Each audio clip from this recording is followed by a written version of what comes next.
Late f be a function from R to R be continuity differentiable such that this condition for all x comma y belongs to real number then the equation has a solution.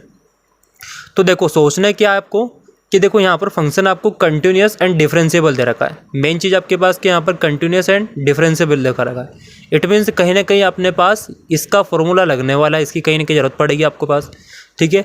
उसके पहले आपको differentiability का सही formula पता होना चाहिए कि यदि मेरे पास कोई सा फंक्शन डिफरेंशिएबल है ए पॉइंट पर, तो उसके लिए कंडीशन होती है limit extending to A F of x minus F of A divide by x minus a. यदि ये वाली वैल्यू एग्जिस्ट कर रही है तो अपन बोलेंगे ये वाला फंक्शन ए पर डिफरेंशिएबल है। ठीक, क्लियर पॉइंट इतना।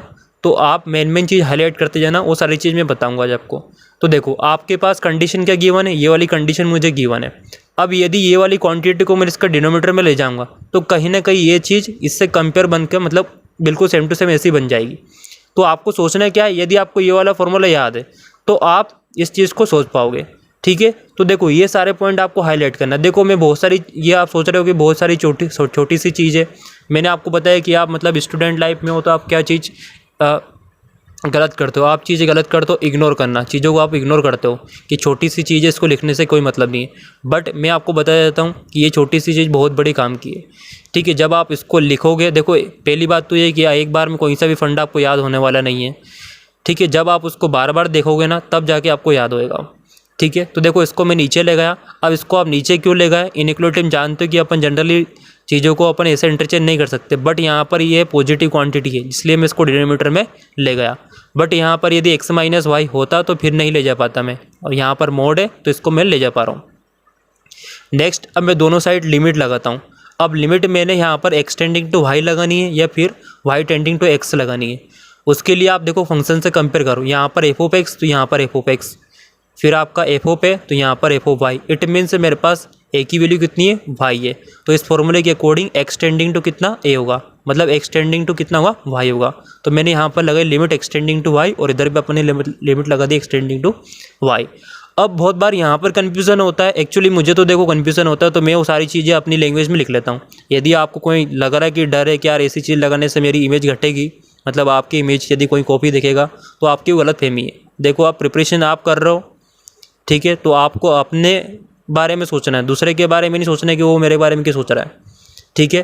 तो देखो मैंने यहाँ पर लिख लिया कि मुझे नहीं पता कि यहाँ पर एफ डैश वाई लिखूँगा कि एफ डैश एक्स से लिखूँगा, मुझे कन्फ्यूज़न है यहाँ पर। तो मैंने अपनी लैंग्वेज में लिख लिया कि जिसको अप्रोच करते हैं उसका डेरिवेटिव। यहाँ पर अप्रोच किसको कर रहे हैं अपन, वाई को अप्रोच कर रहे हैं तो इट मीन्स उसका डेरिवेटिव, ठीक है। जो भी चीज़ दिक्कत जा रही है उसको एक बार लिख लो, ठीक है। अब देखो यहाँ पर अपने पास ये कंडीशन आ चुकी है, mod of f dash y greater than equal to 1। आप जानते हो मैथ्स में कि अपन एक वेरिएबल को दूसरे वेरिएबल से रिप्लेस कर सकते हैं, तो यहाँ पर मैंने वाई को एक्स से रिप्लेस कर दिया, ठीक है। और आपको एक इनइक्वालिटी पता होना चाहिए कि यदि mod of x greater than equal to 1 है तो यहाँ पर आपका एक्स होगा minus infinite to -1 union 1 to infinite, ठीक है। इसका कहने का मतलब ये है कि जो मेरे पास एफ डैश एक्स है इसकी वैल्यू मेरे पास माइनस इन्फाइनेट से -1 और 1 से इन्फाइनेट के बीच में होगी। बट अपने पास इक्वेशन गिवन थी f dash x equal to 1/2।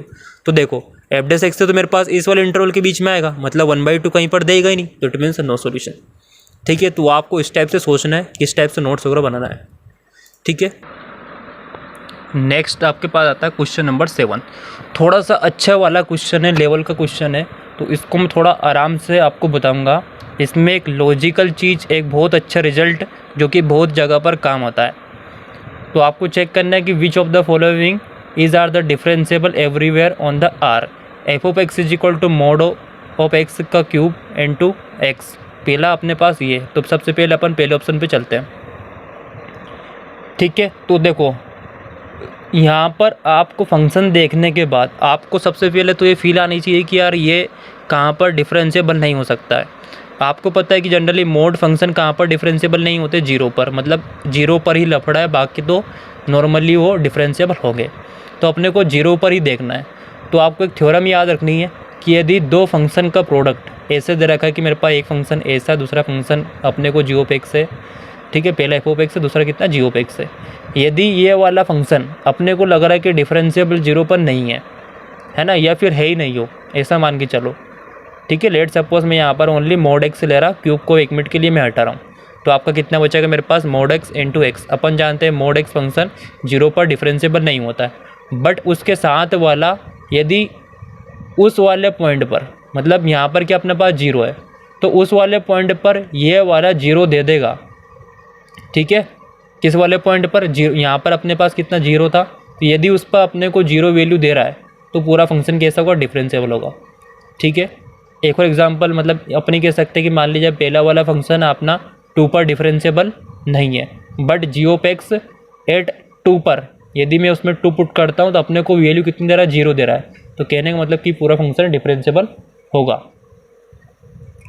ठीक है, और इसका प्रूफ देखो, जनरली मैं अभी इसका भी मेन फॉर्मूला ऑलरेडी बता चुका हूँ कि यदि अपने को किसी पर वैल्यू मतलब अपने को डेरिवेटिव निकालना है फंक्शन का, तो क्या होता है? F dash x a equal to क्या लिखा हुआ था फॉर्मूला मैंने? Limit extending to A F of x minus F of A divide by x minus a. तो यहाँ पर ए की वैल्यू कितनी अपन ने? 0 ले ली, तो यहाँ पर उसकी वैल्यू मैंने पुट करा, एफ ऑफ 0 आपके पास कितना? 0 हो जाएगा। नेक्स्ट उसके बाद मैंने थोड़ा सिंप्लीफाई करा। अब यहाँ पर देखो, आप सीधा इसमें 0 पुट करोगे तो आपको 0 दे देगा। It means this function is differentiable at x equal to कितना? 0। ठीक है, और रिजल्ट भी आपका वही कह रहा था। दूसरा मेन इंपॉर्टेंट बहुत ही अच्छा रिजल्ट है, ये वाला क्वेश्चन अभी जेई मेंस में भी आ चुका है। ठीक है, जेई मेंस में भी आ चुका है अभी 2021 में, तो बहुत अच्छे लेवल का क्वेश्चन है। ठीक है, और आईआईटी जेईई में भी आ चुका है। ऐसा नहीं कह रहा हूँ कि मतलब अपना जेईई मेंस में, आईआईटी जेईई में भी आ चुका है। ठीक है, तो एक बार आप ध्यान से इसमें रिजल्ट याद रखना कि f of x minus F of y mod of is less than equal to mod of x minus y to the power alpha. ठीक है, तो यहाँ पर आपका F dash x equal to 0 होगा फॉर ऑल एक्स, बट यहाँ पर condition होती है कि यदि मेरे पास अल्फ़ा की वैल्यू 1 से बड़ी हो तो। ठीक है, क्या हो? मैंने यहाँ पर लिखा नहीं है, alpha should be greater than कितना होगा आपके पास? 1। मैं आपको जस्ट बता रहा हूँ। ठीक है, तो यहाँ पर आप लिख लेना हिंट के लिए कि अल्फ़ा जब मेरे पास 1 से बड़ा होगा, ठीक है, 1 से बड़ा होगा, तभी मेरे पास एफ डैश एक्स कितना होगा? 0 होगा। ठीक है, मतलब फंक्शन अपने पास, फंक्शन का डेरिवेटिव कितना होगा? 0 होगा। अभी इसका अपन प्रूफ भी देखेंगे। अब देखो, यदि कोई सा फंक्शन का derivative 0, it means function constant, और फंक्शन कांस्टेंट है तो ना कभी आपका ऑन टू भी नहीं होगा, कभी 1 भी नहीं होगा। ठीक है, तो ये आपको 3-4 रिजल्ट इसके पैरेलल याद रखने हैं। चलो इसका एक बार अपन देख लेते प्रूफ। आपका यहाँ पर √2 था, √2 अप्रोक्सीमेटली मान लीजिए 1.4 होता है, तो मैंने ओनली 1.4 ही लिया है। ठीक है, इसमें से मैंने x माइनस वाई की 1 पावर नीचे ले गया, तो ओनली यहाँ पर अपने पास 0.4 बचेगा। आप जानते हो कि अभी मैं ऑलरेडी आपको बता चुका हूँ कि यहाँ पर अपना लिमिट एक्सटेंडिंग टू मैंने y लगाई है। यहाँ पर कितना आ जाएगा आपके पास है? एफ डैश वाई, और यहाँ पर अपन एक्सटेंडिंग टू y पुट करेंगे तो कितना हो जाएगा? 0। अब देखो, मोड किसी फंक्शन का मोड यदि less than equal to 0, it means वो वाली चीज़ 0 होगी, क्योंकि मोड हमेशा कैसे रहता है? 0 0 से बड़ा होता है। बट यहाँ पर उसने बोला है कि 0 0 से छोटा है, तो यहाँ तो अपोजिट चीज़ हो गई। इट मीन्स वो फंक्शन कैसा? 0 है, और अपन फंक्शन में वेरिएबल को रिप्लेस कर सकते हैं। इट मीन्स उसका डेरिवेटिव 0। अब डेरिवेटिव 0 तो फंक्शन कांस्टेंट। ठीक है, तो आप चाहो तो हिंट के लिए ऐसा कुछ भी लिख लिया करो कि फंक्शन यहाँ पर कांस्टेंट होगा, जो भी आपने लैंग्वेज में। ठीक है, तीसरा वाला पार्ट आपको दे रखा है, f of x is equal to x cube sine 1 by root में mod x extend not equal to 0, और 0 पर 0 दे रहा है। तो देखो, सबसे पहले मैं आपको ऑलरेडी बता ही चुका हूँ कि आपको क्या करना है, मेन डेरिवेटिव का जो फॉर्मूला होता है आपको उसको लगाना है, बाकी फालतू डेरिवेटिव के फॉर्मूले लगाने की कोई ज़रूरत नहीं है आपको। ठीक है, क्लियर इतना? तो आपका F dash A is equal to limit extending to A F of x minus F of A divide by x minus A, ये अपना फॉर्मूला होता है। यहाँ पर कहाँ पर चेक करना है? देखो, कई बार कन्फ्यूजन होता है कि अपने को लिमिट कहाँ पर चेक करना है, तो सिंपल सा पॉइंट है, जहाँ पर ये वाले ब्रेक पॉइंट आपको मिले, जहाँ पर टर्निंग पॉइंट मिले, वहीं पर आपको चेक करना है। तो 0 पर अपने को चेक करना है, तो मैंने यहाँ पर लिमिट लगा दी extending to 0 X cube sine of 1 by root of mod X minus 0 X minus 0। ठीक है, तो यहाँ पर आप वैल्यू आप थोड़ा इसको सिंप्लीफाई करोगे, तो सिंप्लीफाई करने के बाद आपको ऐसा कुछ मिलेगा। अब देखो, साइन क्वांटिटी हमेशा फाइनाइट होती है। फाइनाइट मतलब वो -1 से आपको 1 के बीच में देगा, और यहाँ पर मैं लिमिट पुट करता हूँ, कितना मिलेगा मुझे? 0 मिलेगा, है ना। मतलब इसमें मैं एक्स की वैल्यू कितनी भी 0 पुट कर दूँ, 1/0 आएगा, तो 1/0 इन्फाइनाइट। तो साइन इन्फाइनाइट की वैल्यू क्या होगी? वो तो -1 से 1 के बीच में कितनी हो सकती है, अपने को उसके बारे में नहीं पता है। ठीक है, बट अपने को इसके बारे में पता है कि ये चीज़ 0 है, तो 0 इंटू समथिंग डेट इज 0, मतलब finite quantity, so it is a क्या होगा अपने पास, डिफरेंशिएबल होगा। डी वाला ऑप्शन ये बी नहीं है, डी है। लास्ट वाला ऑप्शन आपके पास ये है। तो देखो वापस वही लिमिट का अपने को मेन जो फॉर्मूला रहता है, सॉरी डिफरेंशिएबिलिटी का, वही मैंने लगाया इसमें। सिंप्लीफाई करने के बाद जस्ट आपके पास ये वाला बचेगा।